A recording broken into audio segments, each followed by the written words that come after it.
మీకు నా యొక్క హృదయపూర్వకమైనటువంటి వందనాలు తెలియజేస్తున్నాను. అదేవిధంగా ఇంతవరకు చక్కగా కార్యక్రమం నడిపిస్తున్నటువంటి అధ్యక్షులుగా నడిపిస్తున్న ప్రసాద్ గారికి వందనాలు. స్త్రీలుగా పురుషులుగా అందరికీ కూడా నా ప్రత్యేకమైన శుభాలు తెలియజేస్తూ చదవబడినటువంటి వాక్య లేఖనము 51వ దావీదు కీర్తనలో మనకు కనబడుతున్నటువంటి మాటలను చిన్నగా వివరణ తెలియచేయాలని ఆశపడుతూ చదువుతున్నటువంటి మొట్టమొదటి వచనానికంటే ముందు ఒక్కసారి ఏముందో చదవాలి.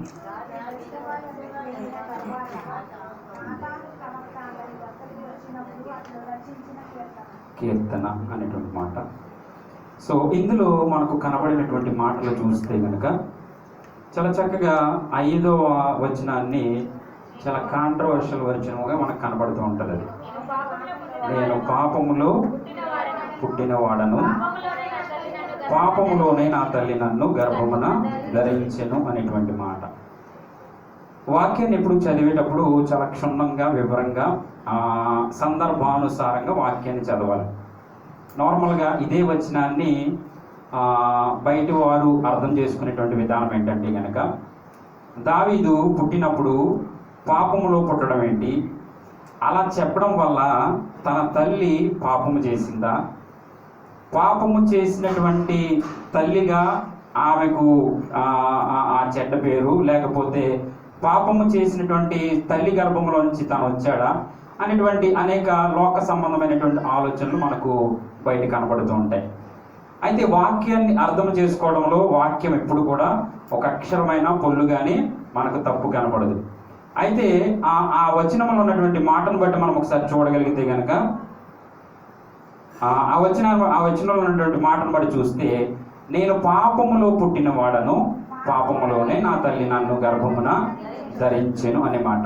ఈ మాటను మనము జాగ్రత్తగా ఆలోచన చేయగలిగితే పాపములో పుట్టిన వాడను, పాపము ఎప్పటి నుంచి ప్రారంభమైందనంటే కనుక ఆది కాండములో ఆదాము లేక అవ్వ వారిద్దరి దగ్గర జరిగినటువంటి తినొద్దన్నటువంటి ఆ యొక్క పండును తిన్నటువంటి సమయం నుండి ఆది నుంచి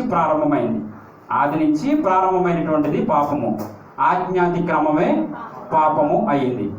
అయితే ఇప్పుడు దావీదు వచ్చేటప్పటికి ఆది కాండము నుండి ఇంచుమించుగా నోవాహు వరకు 2000 సంవత్సరాలు కనపడతాయి. నోవాహు నుండి ఇంచుమించుగా మరలా అబ్రహాము వరకు లేకపోతే దావీదు కాలం వరకు కూడా 2000 సంవత్సరాలు కనపడతాయి. దావీదు నుంచి మరలా యేసుక్రీస్తు వారికి వరకు 2000 సంవత్సరాలు మనకు లెక్క కనబడుతూ ఉంటుంది.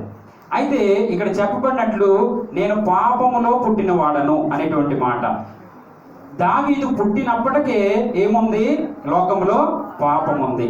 సో అప్పటికే ఉన్నటువంటి ఈ పాపపు లోకములో నేను పుట్టి ఉన్నాను అనేటువంటిది దానిలో అర్థం కనబడుతుంది మనకి. బాగా అర్థమైందండి.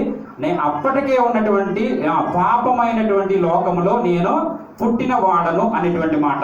కానీ తన తల్లి పాపము చేసింది అనేటువంటి అర్థాన్ని మనం అక్కడ తీసుకోకూడదు. ఇది బయట ఉన్నటువంటి కాంట్రవర్షియల్ అది వర్స్ లేకపోతే వచనం. అది ఒకసారి మొదటకు వచ్చేస్తే కనుక అసలు ఈ అధ్యాయంలో పాపము గురించి నన్ను కరుణించుము, లేకపోతే నా పాపమును హిస్సోపుతో కడుగుము అనేటువంటి మాటలు మనకు, నన్ను పరిశుద్ధపరచము అనేటువంటి నా దోషము పోఉన్నట్లు నన్ను బాగుగా కడుగుము అనేటువంటి మాటలు మనకు 9వ వచనాల్లో కూడా అవే కనబడుతున్నాయి. అయితే ఆ మాటలు పలకడానికి ప్రధానమైనటువంటి కారణం ఏంటంటే కనుక ఈ అధ్యాయం రాయడానికి ప్రధాన కారణం ఏంటంటే బత్షెబ అనేటువంటి ఒక స్త్రీ దావీదు తన కోటలో నుండి ఒక గోడ మీద నుండి చూసినటువంటి సందర్భంలో ఒక స్త్రీ స్నానం చేస్తున్నటువంటి సందర్భము ఇది పాత నిబంధన సమూయేలు గ్రంథంలో మనకు కనబడుతూ ఉంటుంది. అయితే తను చూసి ఎప్పుడైతే తనను ఆ విధంగా చూసినప్పుడు తను వెంటనే ఆమెతో పాపము చేసినట్టుగా మనము పాత నిబంధనలో చూడగలుగుతున్నాం. ఆయన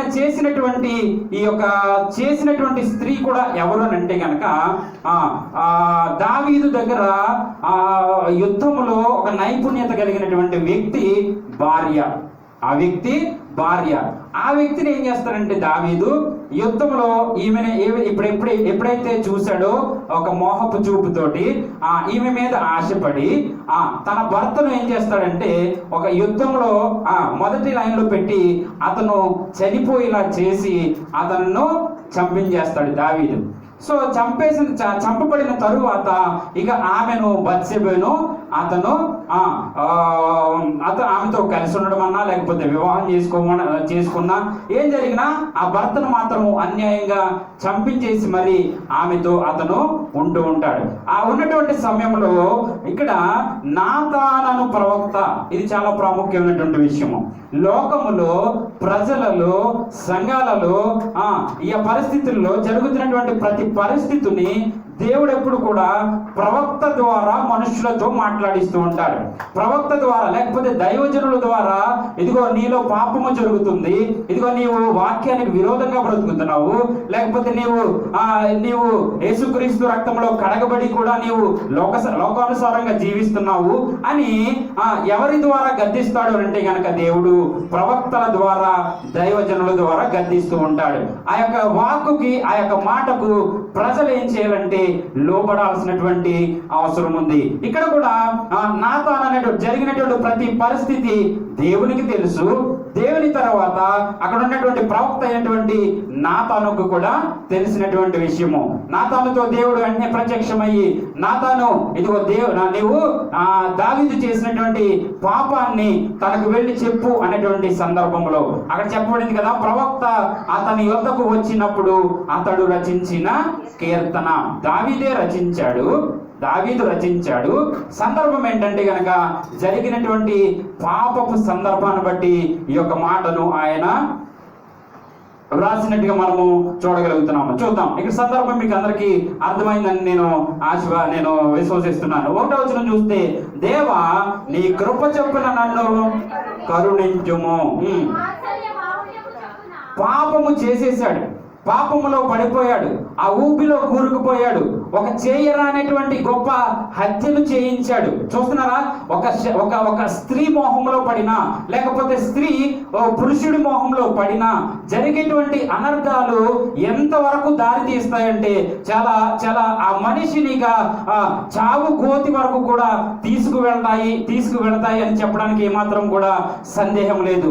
ఆ పాపం ఏం చేస్తుందంటే దేవుడిచ్చినటువంటి చక్కటి భార్య, దేవుడిచ్చినటువంటి చక్కటి భర్త, ఈ క్రమంలో గనక నీవు నడవగలిగితే గనక దేవుడు నిన్ను తప్పకుండా కుటుంబముగా, బిడ్డలతోనూ, ఐశ్వర్యముతోనూ అన్ని విధాలా నిన్ను ఆశీర్వదిస్తాడు. ఎప్పుడైతే వంకర మార్గము లేకపోతే ఎప్పుడైతే నీ కనుదృష్టి అటు ఇటు తిరిగిందో వెంటనే అప్పటి నుండే నీ జీవితము పాడవడము ప్రారంభమైంది అనేటువంటి విషయము నీకు తెలియదు, కానీ పైనుండి చూస్తున్నటువంటి దేవునికి మాత్రము ఖచ్చితంగా తెలిసినటువంటి విషయమే. కాబట్టి నీకు ఇచ్చినటువంటి భార్యను నీవు సంతోష పెట్టగలగాలి, నీకు ఇచ్చినటువంటి భర్తను నీవు సంతోష పెట్టగలగాలి. ఆ విధంగా కాకుండా లోకములో ఉన్నటువంటి వారి వలె, లేకపోతే ఇంకా అసలు దేవుని మాటకు లోబడినటువంటి వారుగా ఉన్నటువంటి వారి వలె సంఘములో ఉన్నటువంటి ఎవరైనా చేస్తే అది చాలా అన్యాయమైనటువంటి పని, లేకపోతే దాని యొక్క శిక్ష అతి ఘోరముగా ఉంటది అనేటువంటి మాట పరిశుద్ధ గ్రంథంలో అనేక మార్లు తెలియజేస్తూ ఉంటాడు. అయితే నీ వాత్సల్య బాహుల్యము చెప్పిన నా అతిక్రమములను తుడిచివేయము. ఏం చేస్తున్నాడంటే ఇప్పుడు దావీదు ఇప్పుడు తెలుసుకున్న తరువాత ఈ కీర్తన రచిస్తున్నాడు.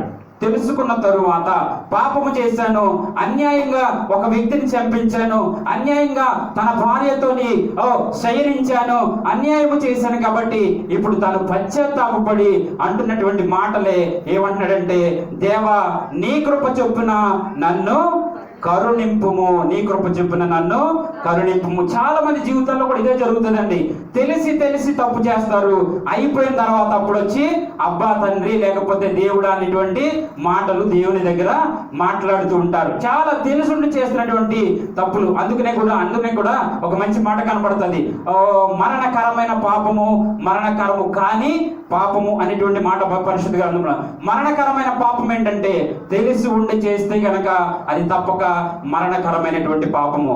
అనుకోకుండా నీవు తప్పులో పడిపోయావు, అనుకోకుండా నీవు ఆ యొక్క ప్రమాదంలో లేకపోతే ఆ పాపంలో నెట్టివేయబడ్డావు. నీ చుట్టుప్రక్కల వారు నిన్ను ఆ పాపము చేయడానికి నిన్ను ప్రోత్సహించారు. ఇటువంటి విషయాలైతే మరణకరము కాని పాపములు. అటువంటి విషయాలకైతే నీవు పశ్చాత్తాపపడితే గనక, నీవు గనక దేవునికి లోబడితే గనక తప్పక నీ పాపములు క్షమించబడతాయి. ఆ విధంగా కాక నీవు తెలిసి చేస్తే మాత్రము ఆ పాపం మనకు ఏ మాత్రము కూడా విమోచన లేదు అనేటువంటి మాటను మనం చూడగలం. రెండవ వచనం చూస్తే గనక నా దోషము పోవునట్లు నన్ను బాగుగా కడుగుము. ఇక మీకు అర్థమైపోయింది కాబట్టి ఎవరు మాట్లాడుతున్నారు, ఎవరు ఏమని మాట్లాడుతున్నారు, ఎందుకని ఇక్కడ ఆ విధమైనటువంటి పశ్చాత్తాపముతో కూడినటువంటి మాటలు మనకు కనబడుతున్నాయి అన్నటువంటి సందర్భం మీకు చాలా క్షుణ్ణంగా అర్థమైందని నేనైతే ఆశిస్తున్నాను. కాబట్టి కనబడుతున్నటువంటి మాటల్లో నా పాపము పోవునట్లు నన్ను పవిత్రపరచుము. ఎవరు మాట్లాడుతున్నారు ఈ మాట? దేవునికి స్తోత్రం. అంతా వినంట ఇదంటారంట. ఏంటది సామెత? రామ ఇప్పుడు ఆ మాట ఇక్కడ మాట్లాడకూడదు కదా. సమాధానం చక్కగా వెంటనే రావాలి. వింటున్నాము అన్నటువంటి భ్రమలో ఉండి ఈ చెవి నుంచి అలా వెళ్ళిపోయి అట్లా ఉండకూడదు. దేవునికి స్తోత్రం. హల్లెలూయా. మధ్యలో మాట్లాడిస్తాను, స్తోత్రం చెప్పిస్తాను. ఎందుకనంటే చక్కగా మనసులోకి వెళ్ళాలి వాక్యం. చాలా విలువైనటువంటి మాటలు అవి. దావీదు జీవితంలో జరిగినటువంటి అతి ఘోరమైన లేకపోతే దుఃఖకరమైనటువంటి ఈ యొక్క పాపమును బట్టి నిజంగా దావీదు ఎంత క్షోభ అనుభవించాడు, చాలా క్షోభ అనుభవించాడు. తన సొంత కుమారుడే తండ్రిగా ఉన్నటువంటి దావీదుని చంపడానికి చూశాడు. తన సొంత మామ సౌలు దావీదుని చంపడానికి చూశాడు. తన సొంత భార్య దావీదుని దూషించింది. ఇవన్నీ కారణాలు ఏంటి కనుక మనిషి జీవితంలో అనుకుంటూ ఉంటాం, నన్ను చుట్టుప్రక్కల దూషిస్తున్నారు, లేకపోతే నన్ను ఎవరు ఇష్టపడట్లేదు, నా కుటుంబమే నన్ను వెలివేస్తుంది అని మనం ఎన్నోసార్లు మనం ఆ మాట పలుకుతుంటాం. కానీ మనం చేసినటువంటి దోషక్రియలంట మనల్ని వెంటాడుతూ వస్తూ ఉంటాయంట. మనం చేసినటువంటి దోషాలు మనల్ని వెంటాడుతూ వస్తాయి. ఎప్పుడైతే వాటిని సంపూర్ణంగా విడిచిపెట్టి ఇదిగో దావీదు పలుకుతున్నటువంటి మాటలుగా, దావీదు చెబుతున్నటువంటి మాటలుగా నీవు చెప్పగలిగితే కనుక అవి నిజంగానే దేవుడు నిన్ను పరిశుద్ధపరిచి, దేవుడు నిన్ను శుద్ధినిగా చేసి హిస్సోపుతో కడిగి, ఇంకా చెప్పాలంటే యేసుక్రీస్తు రక్తంలో నిన్ను కడిగి ఆయన నిన్ను పరిశుద్ధునిగా చేస్తాడు. అటువంటి కృపలోకి నీవు రావాలి. కాబట్టి ఆయన అంటున్నాడు మొట్టమొదటి మాట, నీ కృప చొప్పున నన్ను కరుణించు. అందుకనే స్తుతి ఆరాధన చేస్తున్నటువంటి సమయాల్లో, పాటలు పాడుతున్నటువంటి సమయంలో పశ్చాత్తాపపడాల్సినటువంటి ఎంత సమయాన్ని కేటాయించుకుని మనము దేవుని సన్నిధికి వచ్చినటువంటి కారణం ఏంటో తెలుసా? మన పాపములను మనము ఒప్పుకోవడానికి, మనము పశ్చాత్తాపపడడానికి, మనము మన పాపము నుంచి బయటపడడానికి, యేసుక్రీస్తు అనేటువంటి గొప్ప రక్షణలోకి మనము రావడానికి, యేసుక్రీస్తు అనేటువంటి గొప్ప సంతోషంలోనికి మనం ఉండడానికి మనం ఎంత పని కట్టుకుని లోకాన్ని విడిచిపెట్టి ప్రత్యేకించబడినటువంటి జనాంగముగా దేవుని సన్నిధిలోకి వచ్చినటువంటి కారణం ఏంటంటే మనము పశ్చాత్తాపపడేటువంటి గొప్ప స్థలం ఏదైనా ఉందంటే అది పరిశుద్ధ స్థలమే అంది. హల్లెలూయా, హల్లెలూయా. ఇప్పుడు ఎవరు మాట్లాడుతున్నారంటే ఇక్కడ ఈ మాటలు ఎవరు మాట్లాడుతున్నారు? దావీదు. గట్టి చెప్పండి ఒకసారి. దావీదు. అందరూ చెప్పారా? దావీదు. సో దావీదు మాట్లాడుతున్నాడు. ఎవరితో పాపం చేశాడు?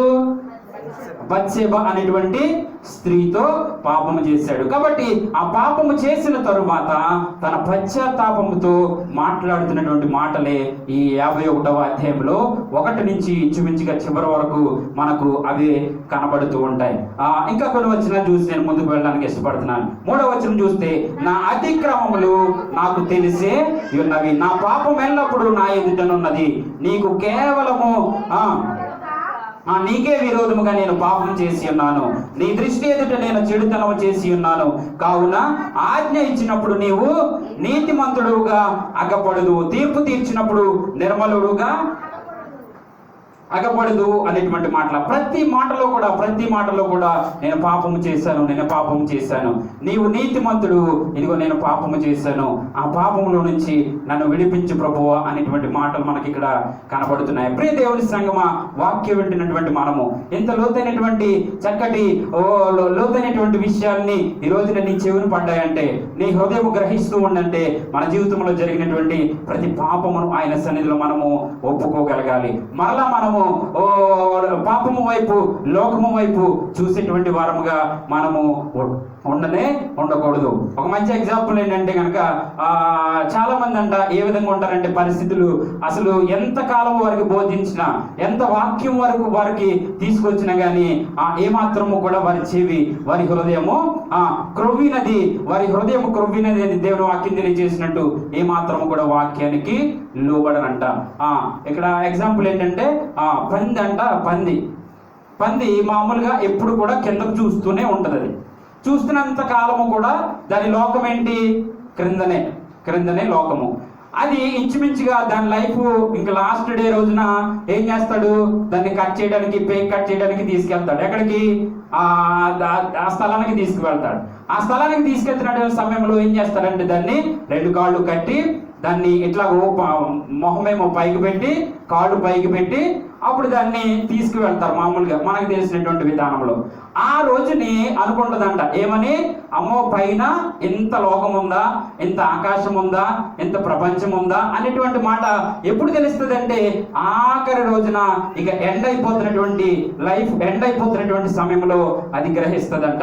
ఆ విధముగా కాకుండా వాక్యాన్ని మనం హృదయంలోకి వెళుతున్నటువంటి సమయంలో, వాక్యము మన చెవిని పడుతున్నటువంటి సమయంలో చాలా మంది మనుషులు కూడానండి ఎప్పుడో తెలుసా ఆఖరి నిమిషము ఇక జీవితము ముగించబడుతుంది. అది ఎక్కడ? ఐసీయూలో హాస్పిటల్లో ఐసీయూలో పెట్టిన తర్వాత అప్పుడు నిజంగా దేవుని కృప, లేకపోతే దేవుడు ఉన్నాడు, ఎవరిని కించపరిచే మాట కాదు కానీ నిజంగా జరుగుతున్నటువంటి వాస్తవాలు అనేక మంది దైవజనులు ఇంత కరాఖండిగా చెప్పేటువంటి మాటలు ఎందుకు చెప్తారంటే గనక, మనిషిలో పాపము తీసివేసి పరిశుద్ధుడైనటువంటి యేసుక్రీస్తు వారి రక్తమును అంగీకరించాలి, రక్తంలో కడగబడాలి, ఆ రక్తంలో నీవు రావాలి అన్నటువంటి గొప్ప సదుద్దేశంతోనే దైవజనులు వాక్యాన్ని ప్రకటిస్తూ ఉంటారు. ఆ ఐసీయూలో ఉన్నప్పుడు, లేకపోతే ఇక జీవితం అయిపోతుంది, ఇక నుంచి నన్ను తప్పించేది దేవుడు తప్ప డాక్టర్లు కాదు, మనుషులు కాదని ఆ సమయంలోనంట నిజంగా ఆ పందితో పోలుస్తున్నానని ఏం కాదు కానీ ఆటోమేటిక్గా ఆ యొక్క ఉన్నటువంటి విషయమే.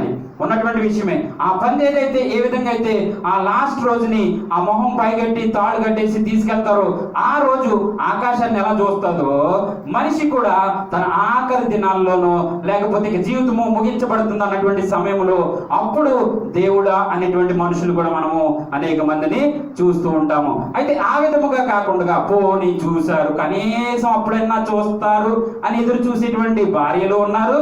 కనీసం అప్పుడన్నా రక్షణ పొందుతాడేమో, అప్పుడన్నా దేవుళ్ళలోకి వస్తాడనేటువంటి భర్తలు కూడా ఉంటూ ఉంటారు. ఎందుకంటే వారిని శోధించేటువంటి వాళ్ళు వీరుంటారు, వీరిని శోధించేటువంటి వాళ్ళు ఉంటూ ఉంటారు. కాబట్టి ఇద్దరు ఎదురు చూస్తూ ఉంటారు. నిజంగా ఇద్దరు అలా కాకుండా దేవునిలో ఎదగబడితే కనుక, వాక్యంలో స్థిరపడితే కనుక ఈ సమస్యలు వారి జీవితాల్లో ఉండవు. ఇక వాక్యంలోకి వచ్చేస్తే కనుక ముగించడానికి ఇష్టపడుతూ 6వ వచనం కొద్దాం ఒకసారి. ఇందాక 5వ వచనం చెప్పేశాను. 6వ వచనం, నీవు అంతరంగంలో సత్యమును కోరుచున్నావు, ఆంతర్యమును నాకు జ్ఞానము తెలియచేదు. నేను పవిత్రుడగినట్లు హిస్సోపుతో నా పాపము పరిహరింపుము, హిమము కంటేను నేను తెల్లగానున్నట్లు నీవు నన్ను కడుగుము. ఈ పాపానికి లోకంలో ఎక్కడ కూడా పరిష్కారం లేదండి. మీరు గొర్రెలు వధించి, రక్తాన్ని చిందించి, లేకపోతే కోళ్లు కోసి యజ్ఞాలు చేసి, పూజలు చేసి, లేకపోతే వ్రతాలు చేసు, లేకపోతే కొండలు ఎక్కువ మోకాళ్ళ మీద ఎక్కి, లేకపోతే కొబ్బరికాయలు కొట్టు, ఎక్కడ కూడా భూమి మీద పాపానికి పరిష్కారము ఎక్కడా లేదు. పరిశుద్ధుడైనటువంటి యేసుక్రీస్తు రక్తంలో మాత్రమే ఆ పాప క్షమాపణ దొరుకుతుంది. హల్లెలూయా, హల్లెలూయా. అటువంటి యేసుక్రీస్తు రక్తంలో నీవు కడగబడితే గనక, అటువంటి పరిశుద్ధుని రక్తంలో నీవు కడగబడితే గనక, అదే హిస్సోపుతో కడగబడము. హిస్సోపుతో నా పాపము పరిహరింపుము, హిమము కంటేను నేను తెల్లగానున్నట్లు నీవు నన్ను కడుగుము అనేటువంటి మాట. నిజంగా ఇది అసాధ్యమేమో, ఇది ఎక్కడవుతుంది, ఇవన్నీ చెప్పుకోవడానికి బాగుంటది కానీ కొన్ని హృదయాలు అలా అనిపిస్తుందండి. కొన్ని హృదయాలు యాక్సెప్ట్ చేయలేవు విషయాల్ని. ఇలాగే ఉంటది, ఇదంతా కూడా లోకం ఇలాగే జరిగిపోద్ది అనేటువంటి ఈ విధమైనటువంటి కోణంలో జీవించేటువంటి మనుషులు కూడా లేకుండా లేరు. కానీ అలా కాకుండా ఎప్పుడైతే ఖచ్చితముగా నీవు పాపాన్ని విడిచిపెట్టి, ఎప్పుడైతే ఖచ్చితముగా నీవు పరిశుద్ధుని యొక్క రక్తంలో కడగబడి నీవు జీవించగలవో, నీది ఒక ప్రత్యేకమైనటువంటి లోకం అయిపోద్ది. నీది ఒక ప్రత్యేకమైనటువంటి ప్రవర్తన నీవు కలిగి ఉంటూ ఉంటావు. అన్ని విషయాల్లో కూడా జ్ఞానవంతముగా నీవు నడుచుకుంటూ ఉంటావు. కాబట్టి ఇంత గొప్ప రక్షణ నీవు నిర్లక్ష్యము చేసిన ఏ విధముగా నీవు తప్పించుకుందు అనేటువంటి మాట మనం పరిశుద్ధ గ్రంథంలో చూడగలము. కాబట్టి మాటలను బట్టి బలపరచబడుతూ నిజంగా దావీదు చేసిన తప్పును బట్టి తను ఏ విధంగా అయితే పశ్చాత్తాపడుతున్నాడో, తను ఏ విధంగా అయితే ఒప్పుకుంటున్నాడు దేవుని దగ్గర, మనము కూడా మన జీవితాల్లో అనుదినము మన క్రియల ద్వారా, మన చూపుల ద్వారా, మన యొక్క చేష్టల ద్వారా, మన యొక్క మాటల ద్వారా ఏదైనా మాట తూలుతున్నానేమో, యోబంట అనుదినము కూడా తన కుమారుల నిమిత్తము కుమార్తెల నిమిత్తము ఏం చేసేవాడంటే గనక బలి అర్పిస్తూ ఉండేవాడు. ఎందుకంటే నా పిల్లలు ఎక్కడైనా పాపంలో పడిపోయారేమో, పాపంలో పడిపోయిన దగ్గర నుంచి వారు శాపాన్ని పొందుకుంటారు. కాబట్టి నా పిల్లలను బట్టి, కుమారులను బట్టి, కుమార్తెలను బట్టి అనుదినము వేకువజామునే ఆయన బలులను అర్పిస్తూ దేవుని నామాన్ని మహిమపరుస్తూ ఉండేవాడు. ఆ రీతిగానే మనం అనుదినము కూడా దేవుని దగ్గర మన పాపాన్ని ఒప్పుకుంటూ అనుక్షణము కూడా పరిశుద్ధాత్మ దేవుడు నీలో ఉన్నంతసేపు, నీలో పని చేస్తున్నటువంటి సమయంలో, అయ్యా నన్ను క్షమించిన ప్రభువా, ఇగో ఈ రోజు నేను ఏదైనా పాపంలో పడి ఉన్నానేమో, నా పాపపు క్రియలు, నా పాపపు ఆలోచనలు నాలో నుంచి తీసివేయి ప్రభువా, నన్ను పరిశుద్ధిగా మార్చేయ అనేటువంటి చక్కటి ప్రార్థన మన జీవితంలో ఎల్లప్పుడూ ఉండగలగాలి. హల్లెలూయా, హల్లెలూయా. 9వ వచనం చూసి ముగించుకుందాం. నా పాపములకు విముఖుడవు కమ్ము, నా దోషములన్నిటినీ తుడిచివేయము. తుడిచివేసేసేది ఎవరనంటే ఒక ప్రభు అయిన యేసుక్రీస్తు వారు మాత్రమే. హల్లెలూయా, హల్లెలూయా. అటువంటి పరిశుద్ధిని వెంబడిస్తున్నటువంటి మనము, అటువంటి పరిశుద్ధిని యొక్క సన్నిధిలో ఉంటున్నటువంటి మనము, ఏదో నామకార్థముగా కాక, ఏదో వెళ్తున్నాము వస్తున్నాము అనేటువంటి ఆలోచనలతో కాక, లేకపోతే తప్పదు వెళ్ళాలి అనేటువంటి ఆలోచనలతో కాక, అనుదినము దేవుని సన్నిధిలో పరిశుద్ధపరచబడడానికి, దేవుని సన్నిధిలో నిలవబడడానికి ఆ విధమైనటువంటి పశ్చాత్తాపముతో మన జీవితాల్లో ఉంటే గనక మనల్ని తప్పకుండా దేవుడు క్షమించి, లేకపోతే మనల్ని ఆశీర్వాదానికి కర్తలుగా చేసినటువంటి దేవుడు మన చేయి విడిచిపెట్టకుండా ఆయన మనలను నడిపిస్తాడు. హల్లెలూయా, హల్లెలూయా. ఈ పరిశుద్ధ లేఖనంలో ఉన్న మాటలు మన జీవితానికి ఆశీర్వాదకరంగా ఉండును గాక. ఆమేన్. God bless you.